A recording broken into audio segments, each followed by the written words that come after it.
90% من الناس بيتجنبوا يعملوا الرز البسمتي لأنه عمره ما بيظبط معاهم. تعالوا بقى النهاردة نتعلم نعمله بطريقة سهلة جدا وبسيطة، وهتطلع كل رزاية لوحدها زي ما انتوا شايفين كده.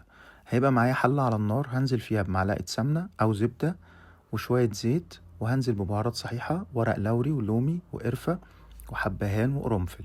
هدي الحاجات دي كلها تقليبة مع بعض لغاية ما تحمصوا كده مع بعض. وبعد كده هبقى مجهز بصلاية مقطعها قطع صغيرة، هنزلها عليهم وهديها تقليبة لغاية ما تدبل معايا شوية.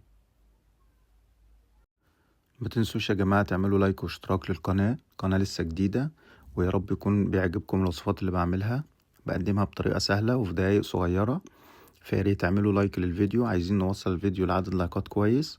وياريت لو حابب الوصفات وشكلها وطريقة تصويرها ادعمني بلايك واشتراك للقناة، وخليكم معايا، هنزل حاجات مفيدة جدا وحلوة جدا الفترة الجاية.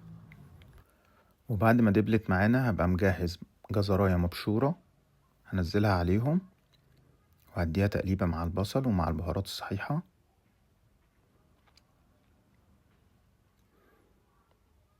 هفضل اقلب شوية لغاية لما الجزر يبتدي يدبل معايا شوية. وتعالوا بقى نعمل اهم تركاية في الرز البسمتي. هبقى مجهز بشرة برتقانة وبشرة ليمونة، هو ده يا جماعة اللي بيدي للرز البسمتي المزازة والطعامة اللي بنلاقيها في المطاعم. وهنزل على الجزر والبصل، هديهم تقليبة كده مع بعض، واروح نازل عليهم بالرز،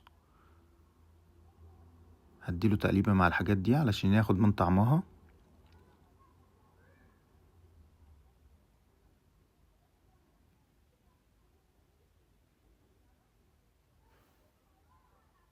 وهنزل عليه بشوية كركم.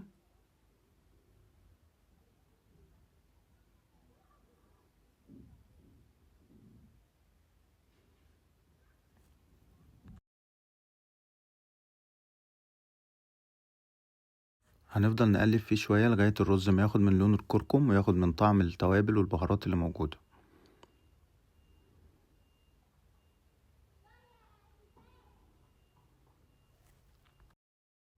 وهبقى مجهز بقى مية مغلية، وهننزل بقى بالمية المغلية، هنغطي الرز وهنبقى فوقيه بسنتي.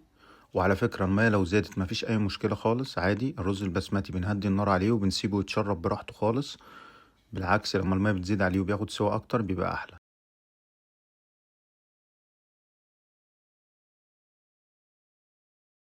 هنحط شوية بهارات رز بسمتي او بهارات كبسة وشوية ملح ونغطي ونسيبه طبعا على نار عالية الاول، وبعدين بنهدي النار خالص. بصوا الشكل يا جماعة بعد ما قعد فترة كويسة لغاية ما شرب المية، الرز متفلفل. التركية التانية بقى معانا النهاردة، هنحط مكعبين تلج بعد ما يستوي والنار مفتوحة زي ما هي، وهغطي، وبعد دقيقة هطفي النار وهسيبه من 5 دقايق ل10 دقايق. واتفرجوا بقى الرز عمل ازاي وفلفل، وبقت كل رزة لوحدها. وبكده عملنا الرز البسمتي بطريقة سهلة جدا ومنظمة. جربوه وان شاء الله يعجبكم، وقولوا لي رأيكم في التعليقات. ألف هنا وشفا.